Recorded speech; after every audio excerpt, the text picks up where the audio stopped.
So for those that have just dropped into the session, welcome to the final Communities of Practice session that have been facilitated by the 4 home countries and in partnership with UKA.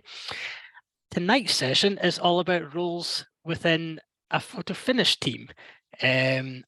But before we I have the pleasure of introducing to my officiating colleagues, just a few housekeeping rules. If you're able to keep yourselves on mute for tonight, just avoid echo and such like. If you have any questions, I'm sure the 2 colleagues of mine will not disagree with this, that please do not hesitate to ask any questions at any point. The session is very much for you guys, and we're all here to learn from each other. So please don't hesitate to ask any questions. So on that note, I'd like to think I'm a gentleman. So I will pass over to the first speaker to introduce himself, if that's okay. No. I thought you were doing it. God, dear, getting out of his job. What do you want me to say? Well, so as the 2 names on the screen should give away which one I am, hopefully. So I'm Alison, Midlands-based Photofinish and track judge. So pass you over to Mark now. I'm the other one by the process of elimination. I'm Southern based, been a photo finish judge for about 12 years. I think I worked out the other day, 12 years. Seems like, some days it seems like a lot longer, and some days it seems like only a few years, but yeah, it's been 12 years. Thank you very much. So I will, without further ado, pass over to my 2 officiating colleagues to get the presentation underway. Like I say, please don't hesitate to ask any questions at any point, and I will pass over to yourselves, Mark and Alison. Okay, so what we're going to do is give you a quick overview of what Photofinish is, how it works, who does what. And we know we've got various different Photofinish experiences amongst you all, various levels. And so apologies if we are teaching grandmother to suck eggs, but hopefully everybody will learn something. This little cartoon before Photofinish is, actually, before Photofinish, track judges are essentially doing this. Even today, when you've got a close finish, we are the ones trying to get a mental image of what is coming across the screen, so we can actually hopefully get the result right and write it down. I'm very glad we have progressed even amongst track judges from paints and easels, because my artistic ability, even when it comes to stick men, would mean I would never get it right. So, we have moved on. Photofinish has moved on. We no longer have artists. We no longer have easels. We do still have track judges, and very useful we are too, I happen to think. Spot the trackie. But technology, Photofinish technology is used from grassroots right the way up to the highest level. And while the technology may still be singing and all dancing, not every bit that we have to deal with is cutting edge. Such as these little images, you may get a nice room with a view. You may get heating. You may, if you're really lucky, get heating and aircon.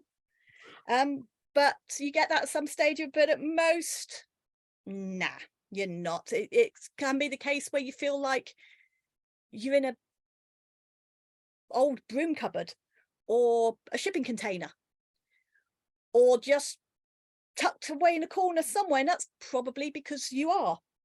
But sometimes, we do need to put into practice all those skills we acquired from watching numerous episodes of Blue Peter as a child to actually make Photofinish work. And your eyes are not deceiving you.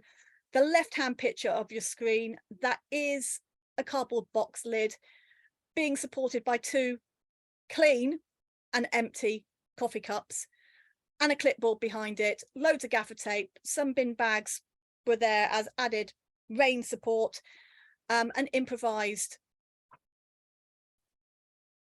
computer screen for rain and sun. And yes, it was an all-female Photofinish team and a female techie who put that together. And the other side, what looks like the TARDIS, well, it definitely was not bigger on the inside. You had 6 people in that room with all the miles of cables coming out the window, and you didn't dare move when a race was finishing. And when it got a bit windy on the last day, the whole room wobbled. You did feel a little bit seasick. And that may be the kind of thing you encounter at grassroots level. But the observant among you might have spotted the TV camera in the left-hand picture. Those are both from international level meetings. So it's not all singing, all dancing, nice, comfortable rooms. One of them's in the UK. One of them's in Berlin. But before you start scratching your head, no, not the big Olympic stadium in Berlin, but excuse me, I've got to look at the name here. Friedrich Ludwig Jahn Sportstadion, which is actually the 3rd biggest stadium in Berlin. And that's where you find the TARDIS. So, you know, we have high-tech equipment, and then we have the most low-tech that goes with it. That's what you deal with in Photofinish. Okay, Mark, do you want to move on? Right, yes, indeed. So, so the subject of this session is about roles and, defining roles within a Photofinish team. But I think we have to start by taking a bit of a step back and looking at what the Photofinish function is actually doing in order to make those, when we talk about the roles, we talk about responsibilities and jobs and functions and everything else, to give that a little bit of context, certainly for a lot of you on the call. So I'm going to have an attempt at trying to make this quite interactive, this whole session, and I'm going to start with a pretty fundamental question. I wonder if anybody can give me any thoughts on an answer to that question. Why do we have Photofinish? Just in case a record is broken. Okay. And it trains the timekeepers as well to know whether they're too fast or too slow. Okay, interesting. Right. So for records and for timekeeper training, right? Anybody else? Anything else?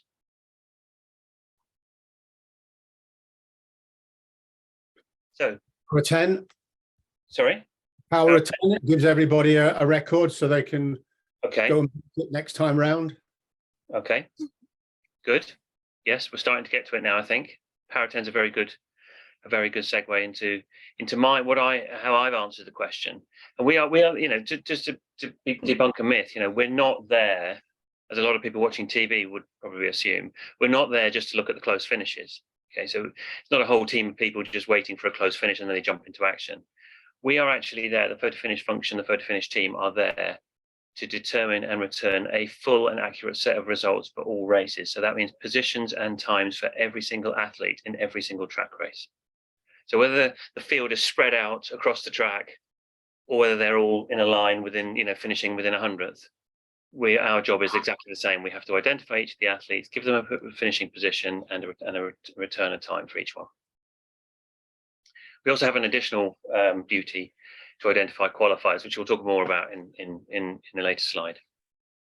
But we do a little bit more than that, of course. We're kind of a little bit of a hub in the center of the track sort of scene setting in a meeting, and we'll be responsible for feeding scoreboards and clocks. So obviously the trackside clock that you would have seen running, when the gun goes off, you'll see it start running.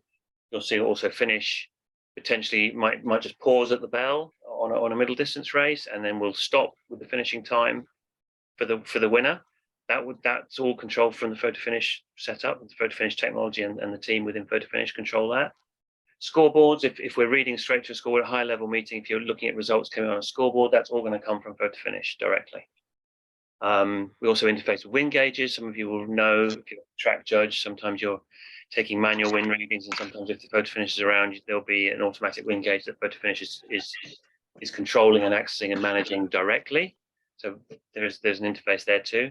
And then we'll interface with everybody else. So we'll interface with seeding, we'll interface with results, either manually or electronically, digitally. More so the latter these days, but there are plenty of meetings that we all go to where it's paper, and it's paper being distributed in both directions from the team. So there's a lot of activity other than just reading the result and getting the result. The interface with SIS, obviously at high level meetings, we do have full start systems and other start information systems that we interface to. And that's part of returning that full result. So if there's been a DQ or a full start, then we are, as Photofinish, is responsible for returning that DQ, whether it happened at the start or it happened within the race, and the track team and the track referee have identified the DQ. So, but all of that information gets funneled through Photofinish to generate that full result. Okay. So does anybody recognize where that is?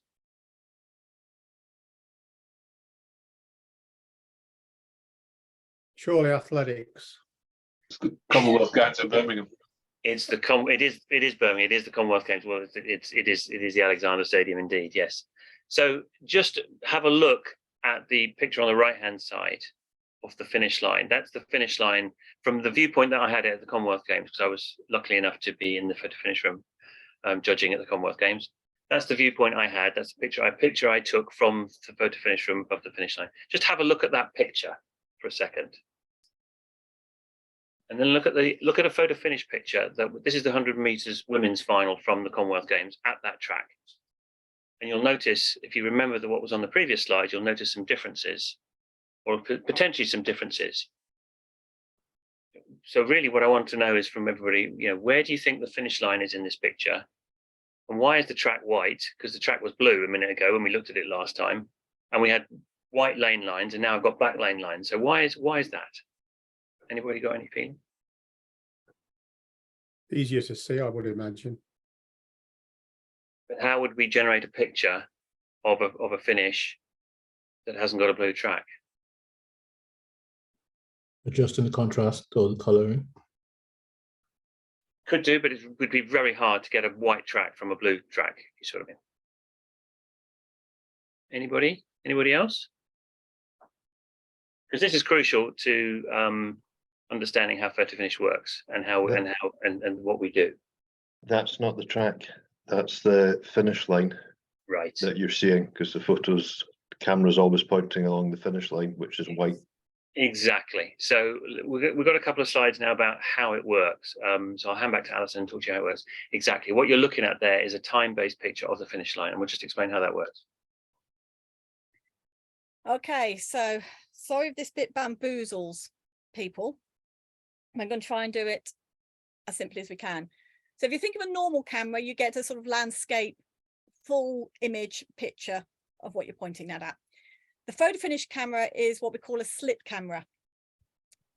And what we are doing is pointing that slit at the leading edge of the finish line. So when an athlete finishes, it's the vertical, when the torso reaches the vertical plane of the leading edge of the finish line.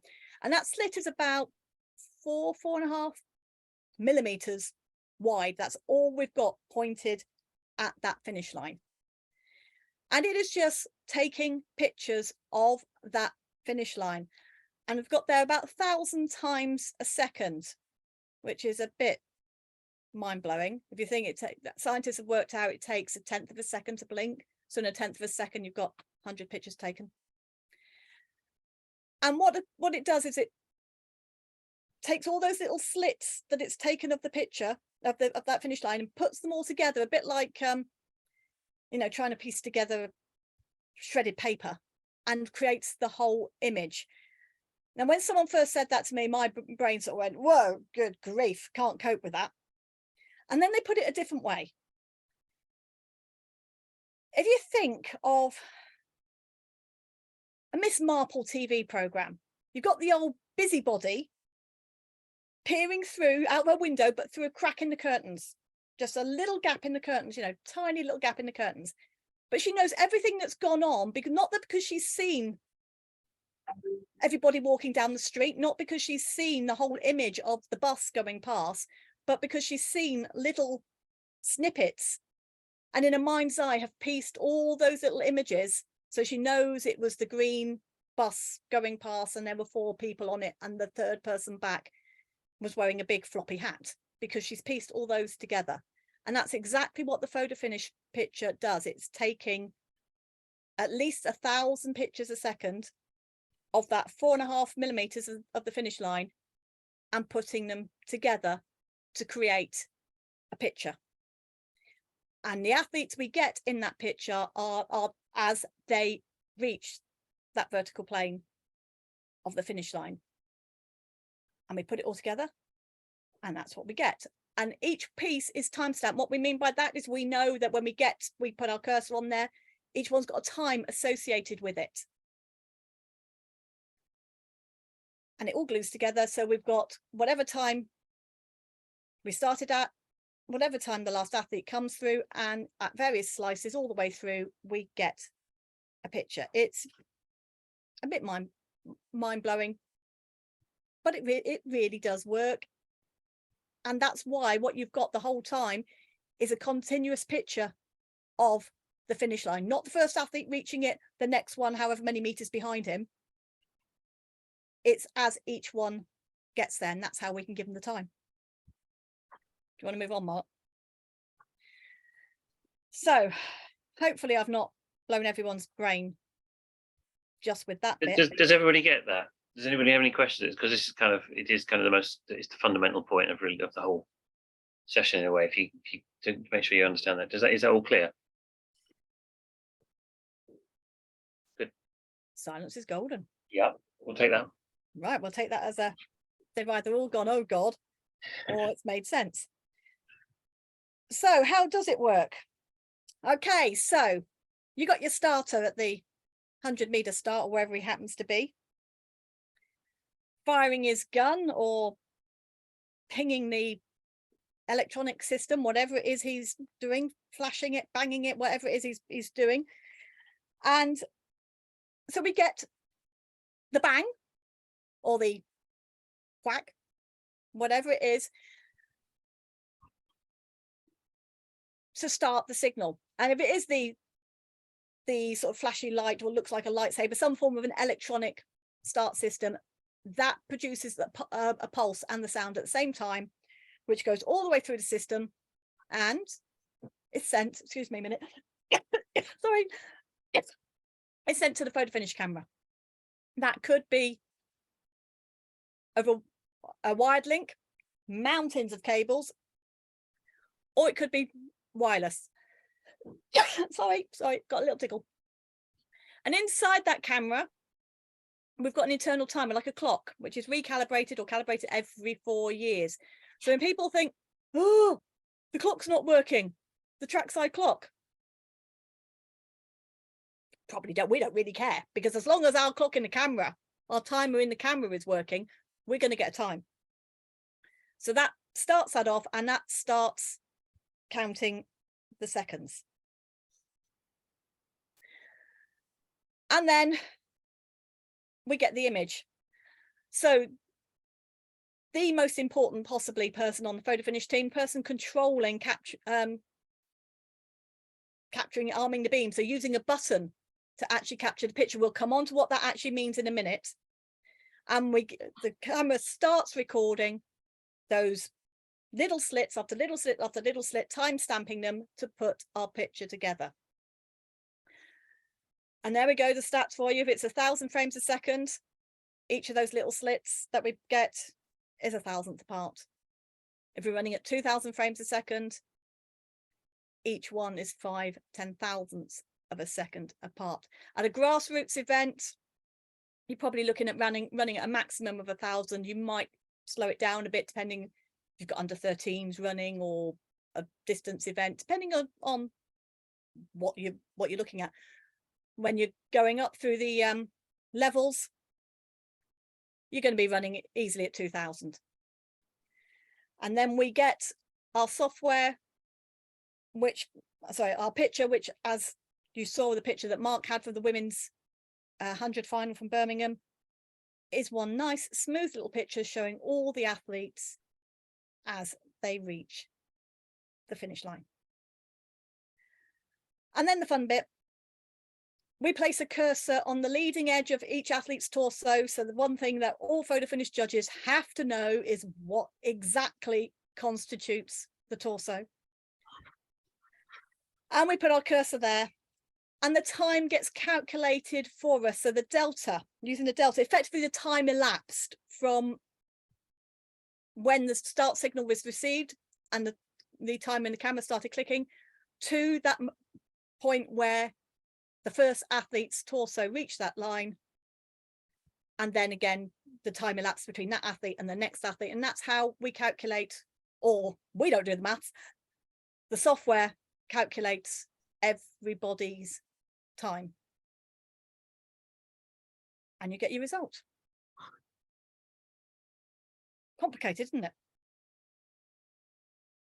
So it's all very well being able to say that, but then, you know, we've got to know who these guys are. And we've got athletes, we're going to deal with athletes with races finishing in lanes. So how do we know who they are? Anybody going to tell me?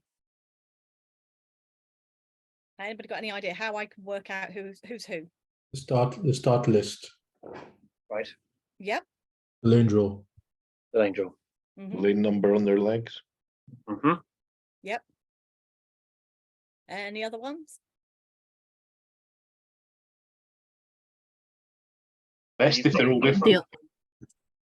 There was two being said there at the same time. One I heard was vests if they're all different. Yeah. Yep. Do you have a camera angle from a different angle sometimes? Sometimes, but yeah, standard club meeting, probably not. Jane, sorry, you're saying something.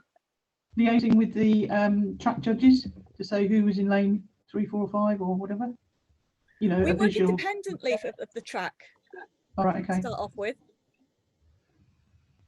So yeah, we try and be independent, right? So I get this question a lot. Actually, is about how you work with the track team, because obviously the track team are looking to get a result, and you know, do we use their result and all this kind of stuff?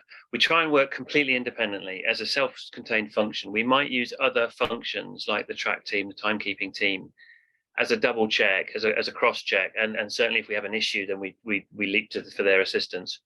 But we try and be 100% independent if we can. We can be far quicker. We would take a long time to run a meeting if we had to rely on, you know, interfacing with other teams. Logistically, the logistics, you know, communication logistics don't really work out that way in reality. So we try and be completely independent if we can. The primary way we do it, you've actually said, we've got lane draws, we've got bib numbers, we've got lane numbers. And that information is fed into the system, into the Photofinish system before the race. And it should have somewhere on the software telling us who is in each lane, which is why we get very, I don't know what the word is, picky, jumpy, cross, when at the last minute start teams change things. And especially if they don't tell us that actually they've switched athletes around, especially when they're all wearing the same vest, because it's a club championship and you can't spot, because if you don't know the athletes, that somebody's suddenly not running in lane 2, he's running in lane 6 after all. Yeah, I mean, we've got a luxury in the picture you can see on the screen. We've got the luxury of having leg numbers. You know, you can see the hip numbers. That was taken from this year's world champs, where, you know, you've got everything at your disposal in terms of trying to help you read that picture.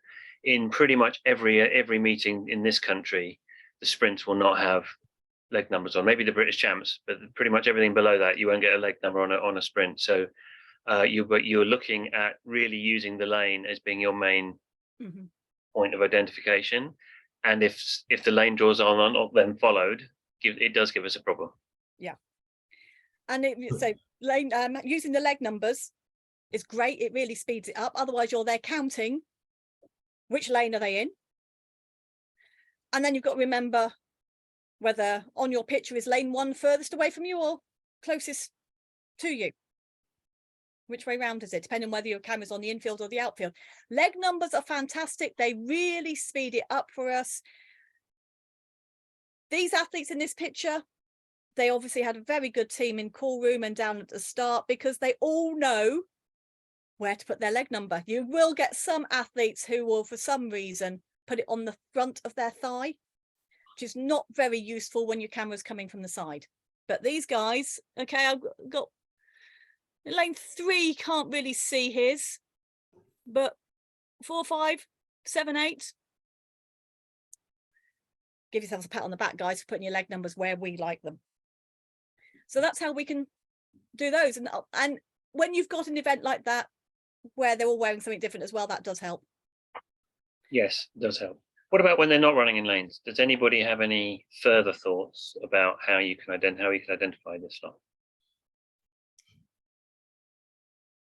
The lane draw. Use the bib numbers because leg numbers tend to fall off, especially in distance races.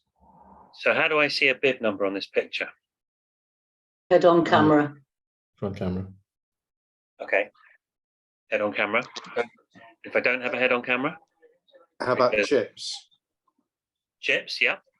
Yeah, we're talking about high-tech solutions here. Yeah, chips are definitely used at some very high-level meetings, but again, not at your average club meet, certainly not even at a national meet here in this country. Clipboard and pen. Sorry, repeat, please. Clipboard and pen. Clipboard and pen. Yeah, so you know who's been lapped, who's not been lapped, and you've got a copy of the numbers. Right. So yeah, you send a judge down from the Photofinish team. Typically, you send a judge down to a vantage point, either at trackside or from a point where they can see the bib numbers on the finish. They take a note of the bib numbers in order of the finish, and then you can relay that back to the picture. Yeah, absolutely. Yeah.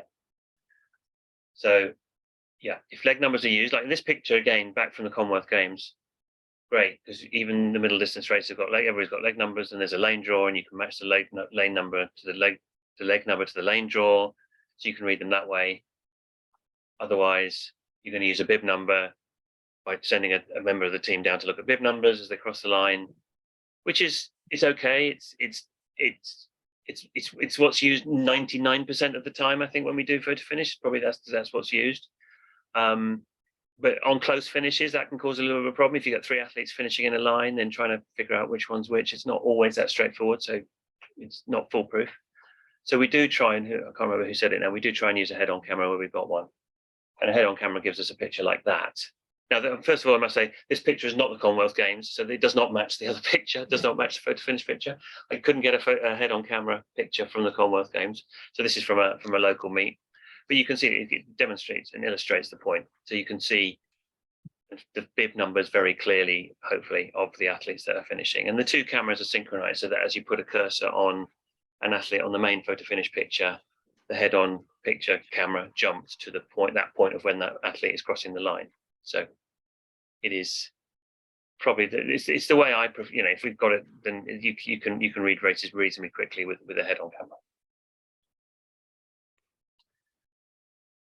What about some other ways? So I've not got a head-on camera. I've got no bib numbers, and I have not had the foresight of sending somebody from the team down to trackside, or maybe they did take a finishing order, but maybe there was some confusion and there was some close finish, and I couldn't really get it, and maybe I want to get the result out quickly, and there's a big flight of stairs between the track and the photo finish booth, so I don't want to wait 3 or 4 minutes for the person to come back up again. What other ways could I use to help identify a group of athletes finishing in a photo finish picture? Team vest. Team vest, excellent. Yeah. So certainly at a big meet or an international where everybody's wearing different vests predominantly, that will help. But you might have, as I had I think probably in that particular race that we're looking at, probably had 3 Ethiopians and 3 Kenyans and a couple of Australians. How would I potentially split them?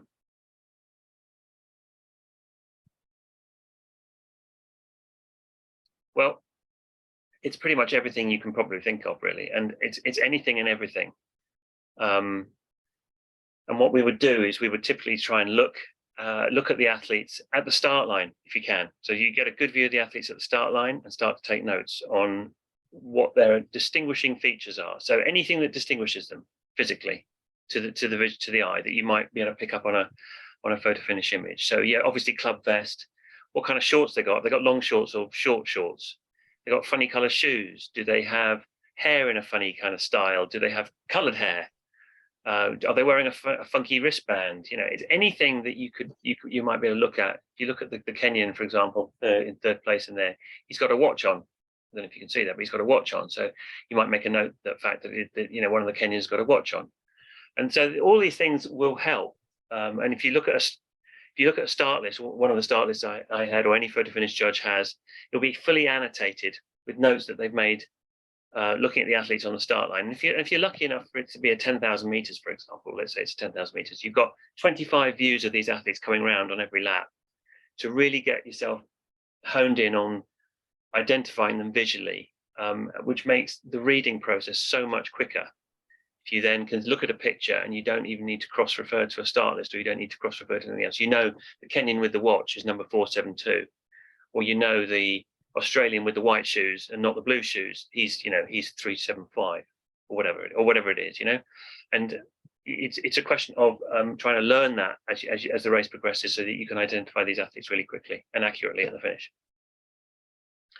Obviously, if you've got disability races, so if you've got wheelchairs, for example, then you've got some added help, because you've got wheelchairs that look differently, have different colors, they have different designs on their wheels.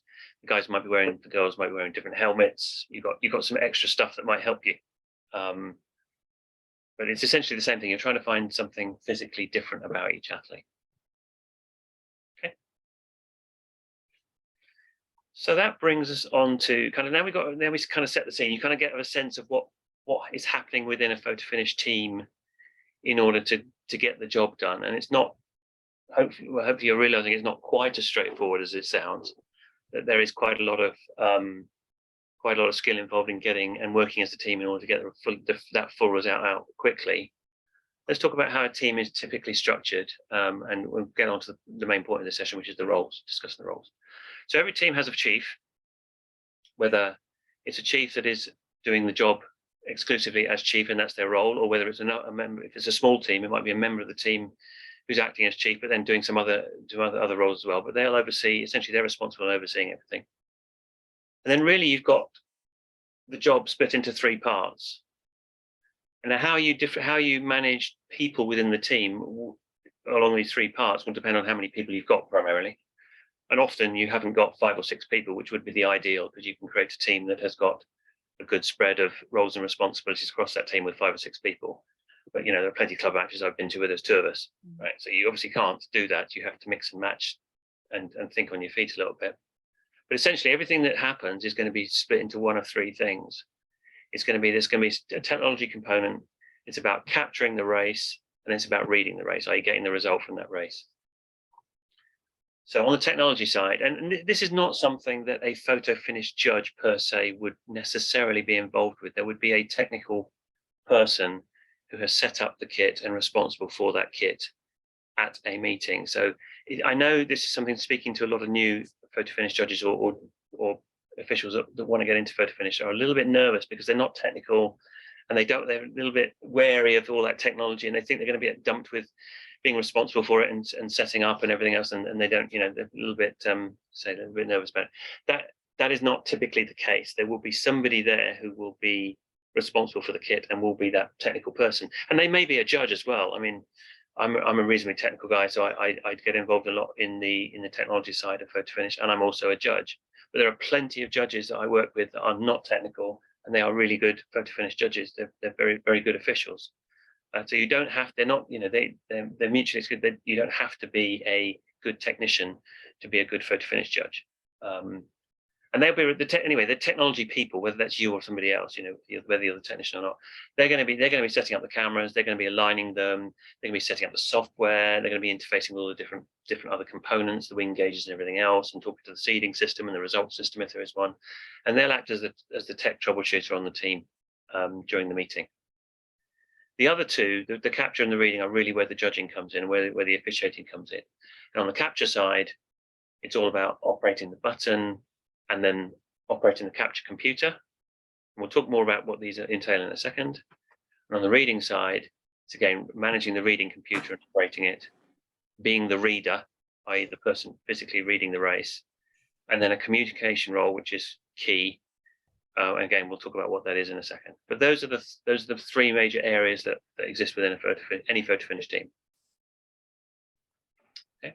when it comes to the race, effectively, you can bring it down to race capture is before and during. Race read is after. The race has got to be finished before you can do anything. Okay, so button operator. Button operator, and so presses the capture button to ensure pictures are taken of all the finishing athletes. We don't make any decisions pretty much about whether someone, you know, oh, they pushed that hurdle down with their hand, they're going to be disqualified, I'm not going to capture them. We don't do that. We take everybody who crosses that finish line. And that quite frequently includes the inadvertent member of the tech team wheeling their trolley of hammers across the track as well. We will get them just to prove to them they've got in the way. But that's what the button looks like. And it's, in my opinion, it is the most important job on the team.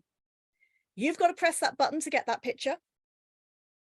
And if you don't do that, read people have got nothing to read because you don't get the picture. And by the way, it's not an on-off switch like turning on your TV. You know, you press it once, leave it, press it again.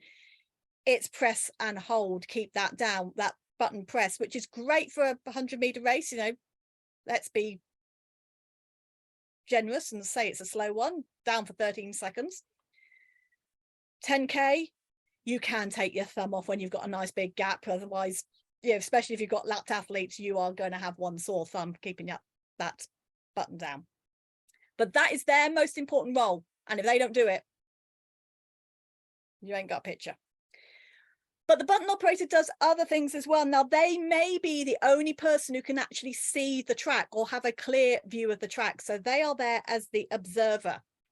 They are the eyes of the team. So they've got various things that they might be looking out for. Anybody got any ideas? Or Big Mark's just told us all. Sorry. I'll Anybody got any ideas of any others? Go back. He got rid of it. Anybody got any ideas? Non-starter. So yeah, looking for non-starters. People who've dropped out. Anyone's dropped out? Yeah.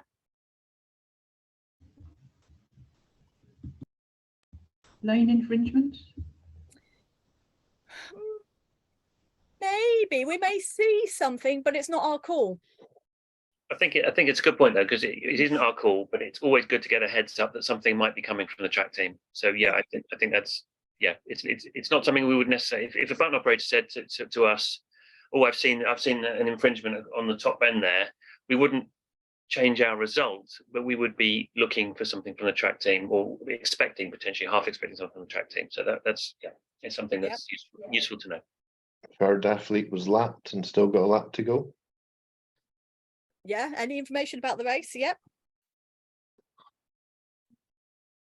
Anything that can impact your judging, like an athlete loses a bib number or something like that. Yeah. Do you want to put them up? Bib numbers for where they're close as well. Yes. You might get bib numbers when you're close, but if you can't, sometimes you can't see them. So you might be telling somebody that the guy on the inside, if you've got two really close, the guy on the inside is the orange bib, the guy on the outside is the black one. Might be telling you that. It might be if you've got two athletes from the same club having a battle coming to the finish line, you might be actually be able to say to them, if it's a YDL 1500 or whatever it is, that the guy on the inside is the B string athlete and the guy coming up on the outside is the A string athlete from whichever club it happens to be. So any information you can pass on and say, you may be the only person who can see the track. So we look for empty lanes.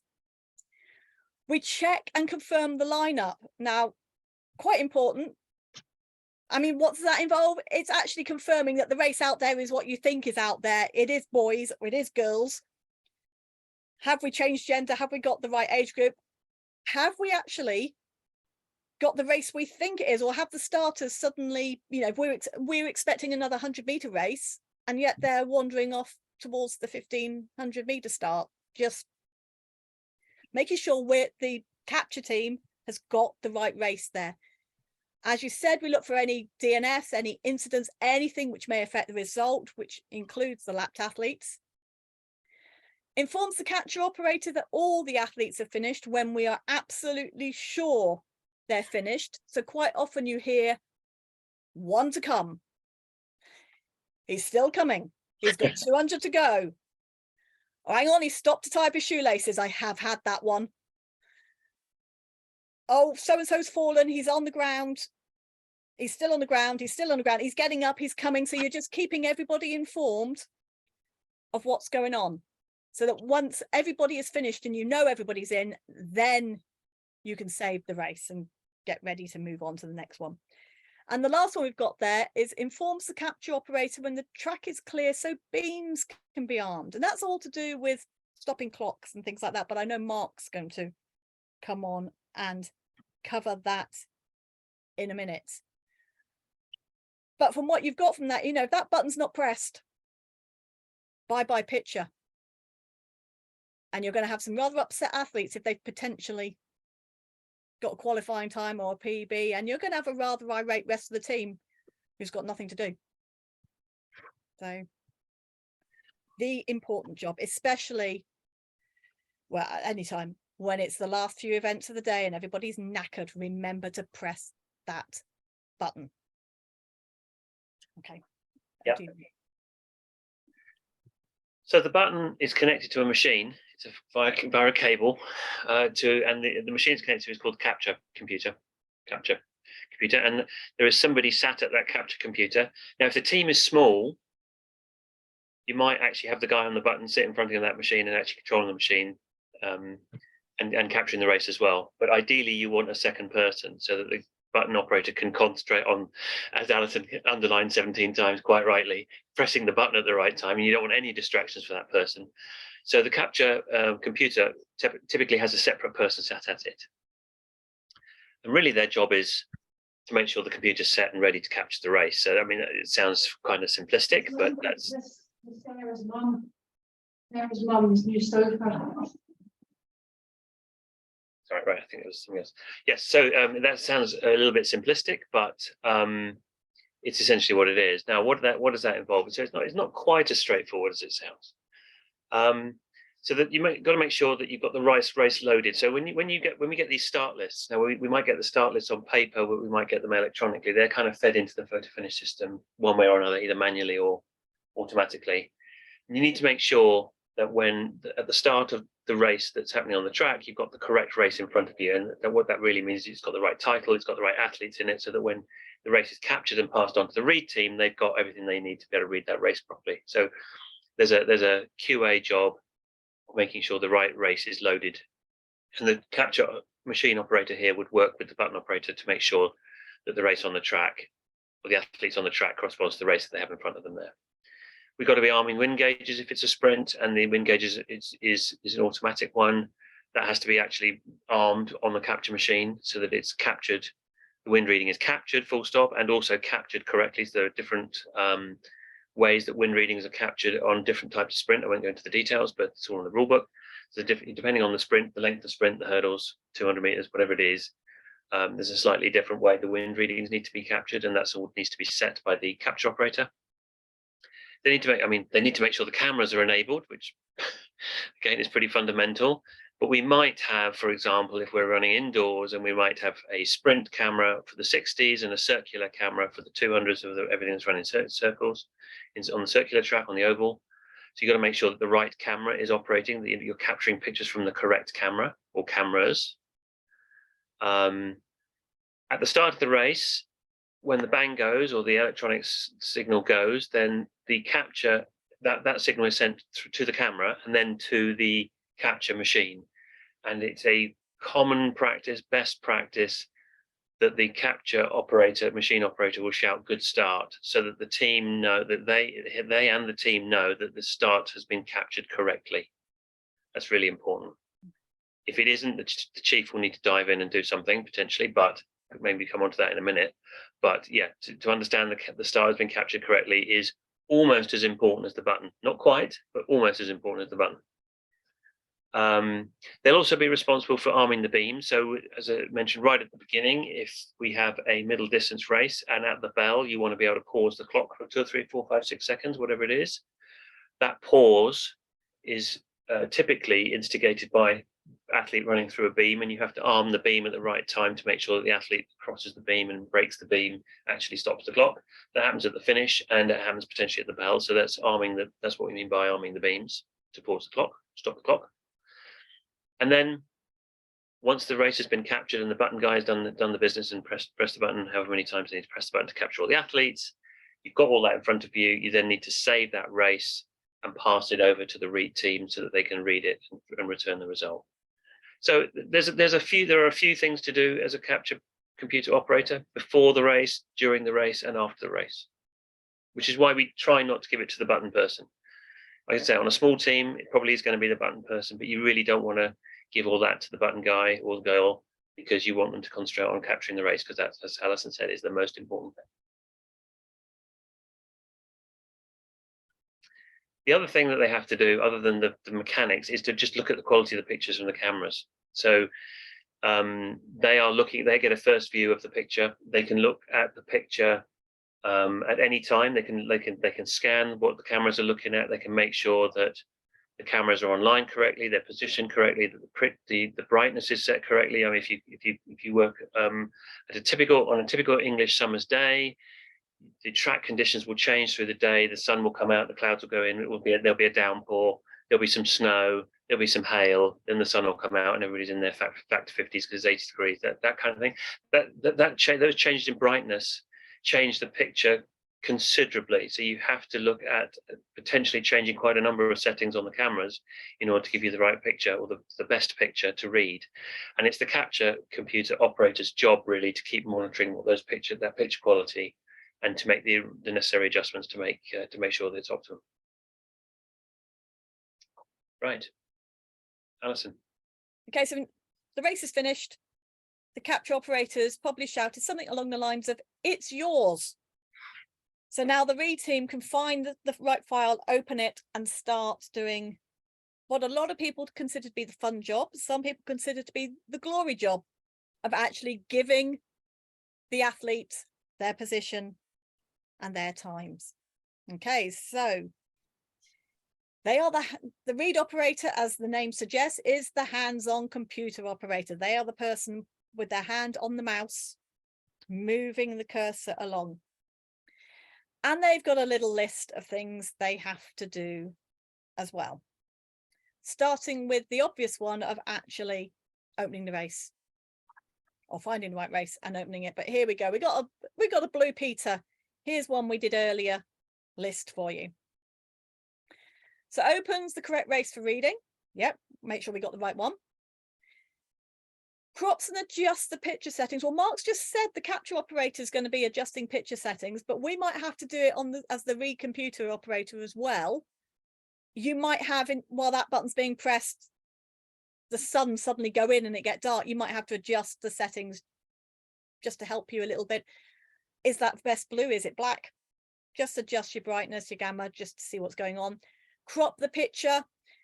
Was the person pressing the button a bit anxious about not perhaps getting the button back down again in time for an athlete, so they kept their finger down all the way through an 800 meters, and you've got a nice long gap of nothing except finish line, no athletes for a while. You can cut that little bit out. But what the read operator does as well is puts the cursor on the first part of the torso to get the result for every athlete, and then they work with the reader to make sure they correctly identify that athlete, whether it's by their leg number, their vest, whatever it is, so we know who that guy is. And that process is repeated for every athlete. They've got a few other things to do. So if we don't have the luxury of an automatic wing gauge, if the trackie's been down and operated the wing gauge for you, and that result will come over to you somehow, you've got to enter it, and it's the read operator who will do it because it will come over after the race is finished. Any DNS, DQs, could even be some DNSs, they get entered as well by the read operator. If it's a long race like a 10k, your capture operator may be nice and have the time to put DNSs DNFs in for you. Chances are they're going to be too busy, especially if they're the button operator as well. You end up doing it on the capture machine. Assist the reader in checking the result against the manual one. You don't get a manual result at the top level meetings, but you do down at your grassroots. It's, you know, us trackies, and speaking as a trackie, we've got to earn our bread and butter. We like producing results, and we check it against that. Print the required number of copies of results or pictures. One to the timekeeper, one to whoever it is. Why might we print a picture? Anybody got an idea? If there's a jury appeal or something, or you have to save it as well, no, you'd have the whole video, wouldn't you? Forget that. Reversals. So the Yeah, what do we mean by reversal? Anybody else other than Pete? Pete and AD, be quiet. So, Yeah. what do we mean by reversal? To help the track team know where they might have seen it slightly differently. Oh, that's very diplomatic. Very diplomatic. I would have said as a trackie where we'd got it wrong. So, Yes. yeah, especially when it can be when it's a close finish. As a trackie, we will likely to favour, because we'll be on the infield, we're like to favour the guy in lane 8 over the guy in lane 1 because he's further away from us, and it could be the other way around. We can also make mistakes where the phrases come back where you could have driven a bus through those two athletes because something has happened somewhere and you've just taken your eye off the ball and you've got two athletes around the wrong way, or between all the trackies, you know, knew there were 8 athletes coming down the track. You've only got 7 numbers down between all, however many of you are on the stand. So you think, oh, well, we've got to put one in somewhere, and you pop them in. And if we get it in the wrong place, we know Photofinish will send us back a picture to show us where we went wrong. Sometimes they send us one as well when we've got it right, as a well done. But that's why we'll print a picture. And then once we've read the race, we save it. We do not want to close the file without saving it and then have to go through the whole process again. But we save the completed read race. So they've got a lot to do as well. They do an awful lot to do, which is why there isn't somebody accompanying them or helping them. There are two people working as a team on that. So there's the operator who's actually physically got hands on keyboard and hands on mouse, but then a reader typically stood or sat, but typically stood actually behind them looking at the screen. And their responsibility is actually to read the race. So in the relationship between these two people, although they're both they're driving towards the same result, obviously they want to get to the same point of returning the right result for all the athletes. And they'll work absolutely as a team if you know those two people are working extremely well as a team in the best environments. The reader is really in control of that relationship. They are, you know, left a bit, right a bit. That's lane 3. That's not lane 4. Is what you'll hear from the reader. You know, they will be dictating what the operator is doing often. Most of the time, in a good team, most of the time there'll be complete agreement between the two people. But sometimes, you know, having four's eyes on something rather than 2 eyes is going to be very helpful, especially on close finishes or when you're trying to do things in a hurry or whatever it is. So the reader is absolutely there, and they're responsible for actually getting that race read. So that, as I mentioned, they'll provide instructions to correctly position the cursor or confirm that the operator has got the cursor in the place where they deem it to be correct. They'll use all the techniques we spoke about a few slides ago to try and identify the athletes, whether it be leg numbers, start lists, lane draws, ticks and crosses, all the different techniques that we spoke about to identify each of the athletes. Confirm the operator is doing everything correctly, that they're not miskeying anything. As you know, they might agree on the fact that this athlete is 375, but then a 374 gets typed by mistake. Very easily done, really easily done. Again, having another pair of eyes to make sure that doesn't escape without getting caught is really important. And then checks, as Alison said, at some of the lower level meetings, we'll have a manual result and checks against that. If there is anything that is of any significance, the reader is going to flag that to the chief. So by significance, I mean any really close, I don't mean close finishes where there are a couple of hundreds apart. That sounds close, but on a photo finish picture, that's not really close. There's a couple of hundreds is actually quite a large gap between two athletes in a photo finish picture. But if we're talking about a few thousands, and that happens pretty frequently, you would want the chief just to have another pair of eyes on it to make sure that the chief is happy with the result you're returning.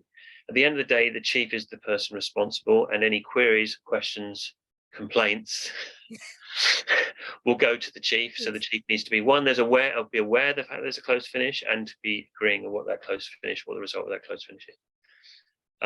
Any differences or discrepancies in the manual result to photo finish result, again, the chief may want to be aware of that. So those are the kind of things that get drawn to the chief's attention. I didn't get that. Could you try? Yep. Right. Okay. And the last role we had was communications, sometimes just briefed down to comms. And it's the admin job. Undertakes all admin tasks and acts as the go-for the team. Now that go-for could be going to find some more paper.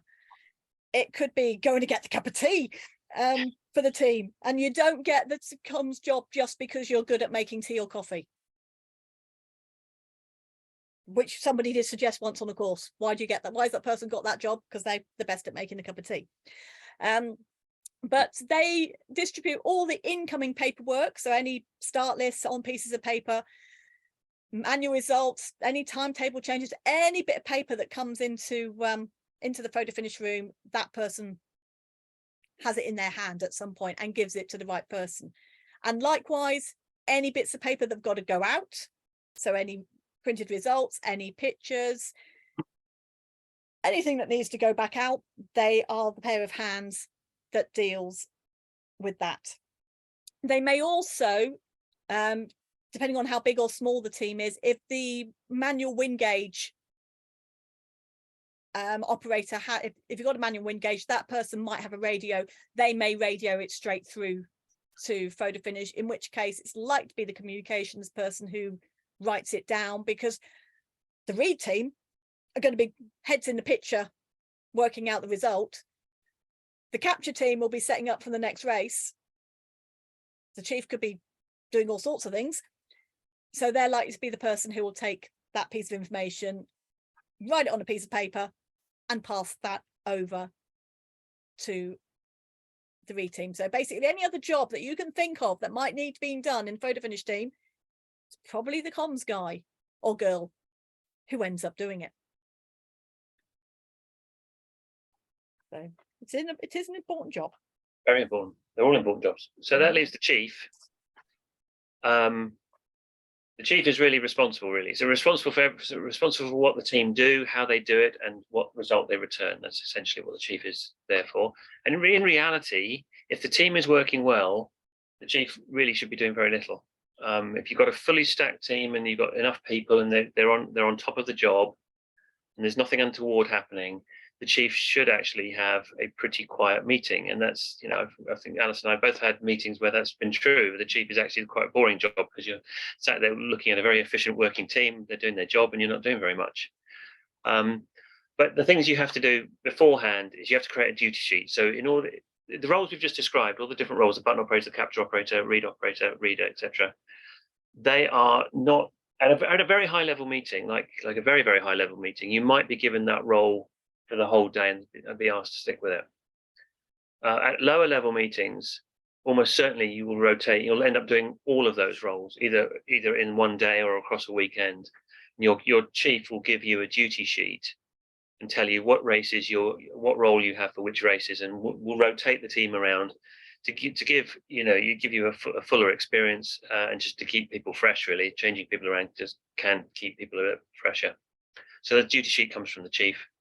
Chief also looks at any close finishes, as we said before, checks those manual results or looks at differences between the manual results, just make sure that there's nothing untoward gone on, and then acts as an interface, either a formal interface to competition director, NTD, meeting manager, and any other officiating team. So they've got the radios, potentially more than one radio the chief has in some meetings to interface with everybody else. And will act as that point of reference if there's any queries, protests, formal or informal, that come in. again, in a high level meeting, that might be a formal protest or a formal query. In a lower level meeting, it might be a parent knocking on the door saying that their son or daughter definitely didn't finish last and finished first, and they're irate about it, and you have to deal with that as chief. So that's definitely what the chief does to stop that interruption coming into the team. The other thing they have to do. Please, what was CD and NTD for again? Sorry, what was that? What does that stand for? Competition director. Yeah. The national technical delegate. These are kind of terms that are used at very high level meetings. So at high level meetings, at a lower level meeting, you've got a meeting manager. Yeah. And a meeting manager will kind of oversee everything from the admin to the officiating to the competition to everything, the timetable and everything. As you go up levels of meeting, you'll end up with that responsibility being disseminated across more and more people. And at top levels, you'll have a whole team of people. And sorry, yeah, these are roles that you might have at a top level. So competition director being responsible really for the competition and how it's portrayed, the NTD being responsible for the athletics and the technical side, the meeting manager being responsible for the admin and the officials. So it's all of those. It's all those different types of functions. And the other thing that the chief has to do is really just confirm any qualifiers. If it's a multi-round competition, any qualifiers. And the reason they really have to do that is because that's last bullet point. Sometimes we are, and it happens reasonably often actually, it's not once in a blue moon, it does happen more often than you might think, is the final qualifier, small q qualifier, is being split by 100, by thousands. So they have the same time to the 100th. And we have to split that if we can within Photofinish. We are, although we're returning times in the hundredths, as you will have seen from any Photofinish result at any level, be it on the TV or anywhere else, the Photofinish result is in hundreds. We're actually reading athletes to the thousandth, so that when or if we need to split athletes or get a more accurate time for an athlete, if they need to be split within the hundredth, we have that. We have that capability.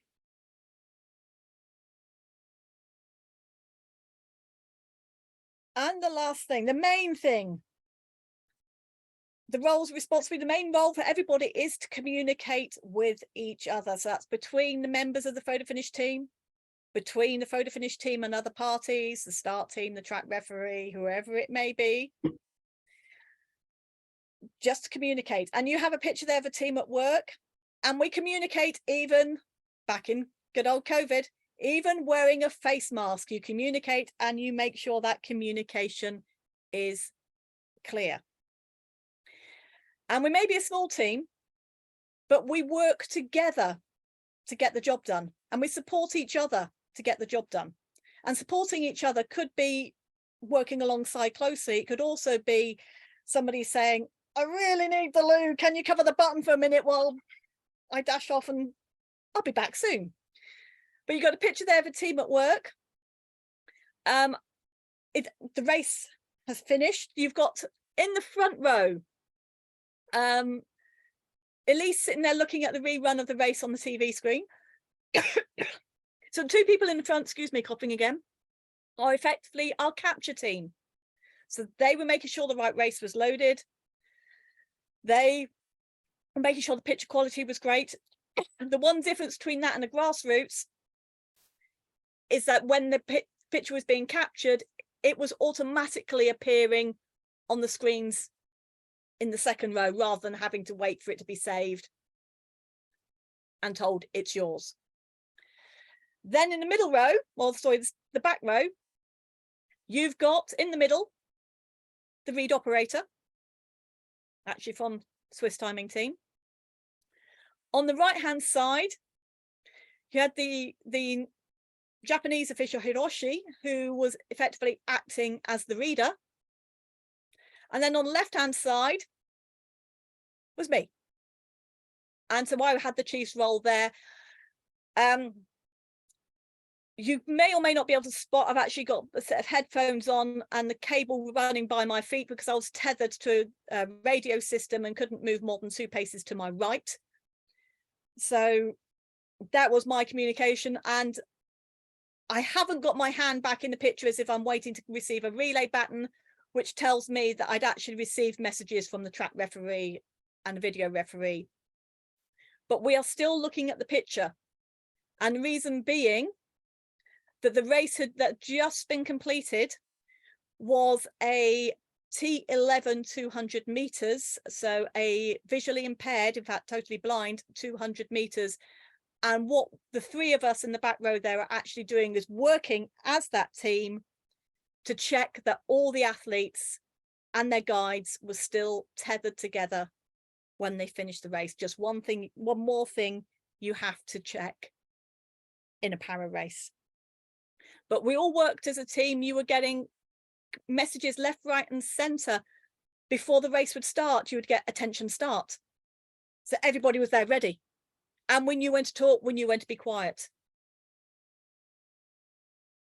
But it was constant communication going on, but communication at the right time.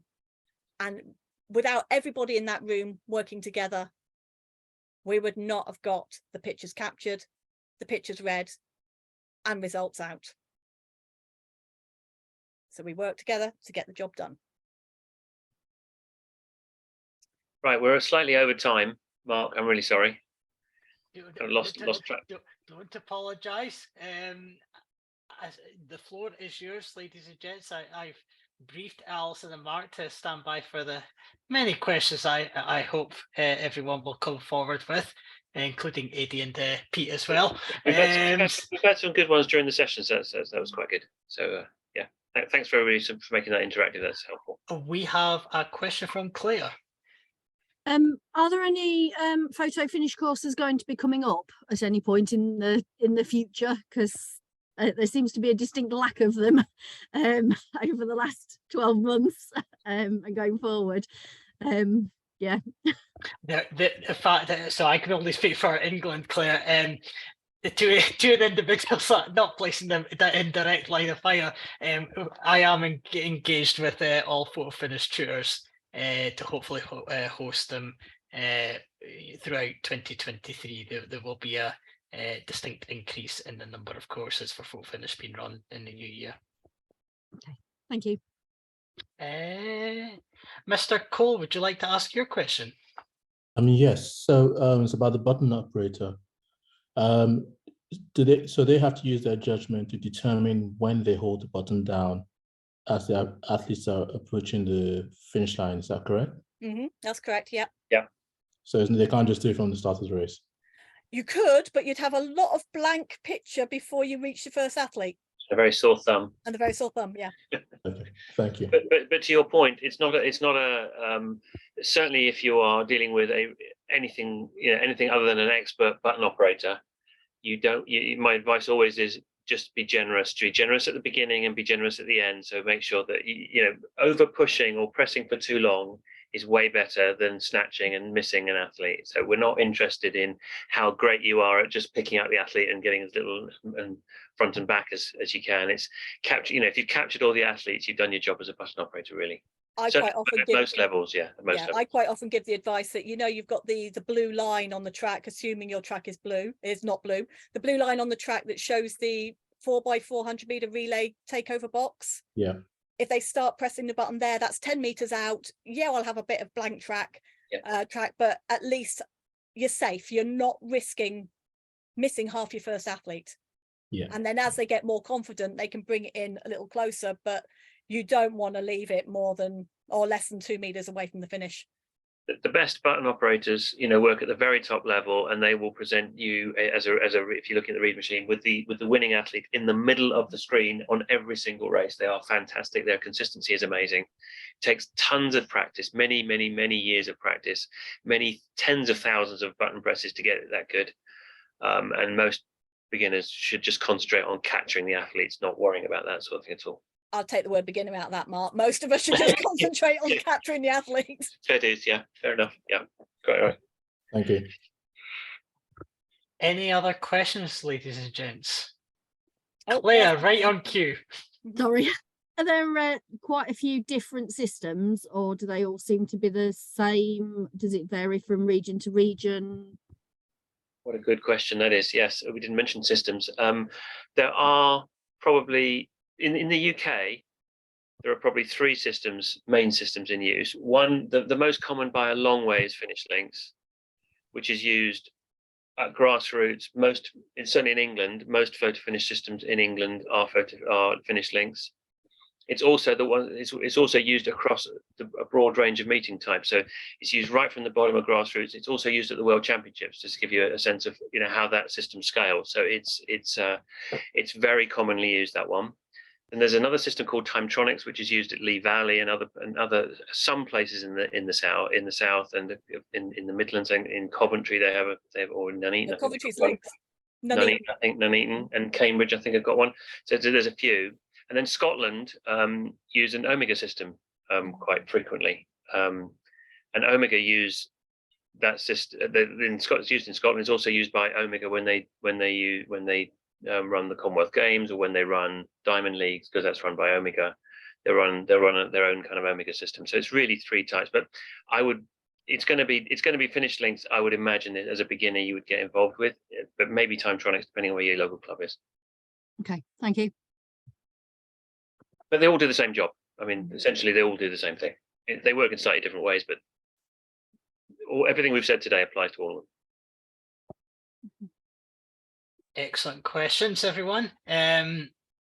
Conscious we have gone slightly over time. However, I think that's a sign of a very healthy and engaging presentation. So I'm sure on behalf of all the attendees, Alison and Mark, thank you very much for the presentation tonight. Just for because we've got attendees from all parts of the UK, there will be details of your home country leads given at the end of this call. So for Scotland it's Shona Malcolm, for Wales it's Zoe Holloway, and for Northern Ireland it is Shona Bratton as well, and myself for England Athletics. However, just for the avoidance of doubt, if you haven't gone on a photo finish course, you can backdate your experiences beforehand, so don't panic if you haven't been on a course. The best thing, as I'm sure Mark and Alison will testify, is to get the experience. That's the first and foremost, the most important thing. Anything else after that can easily be completed. So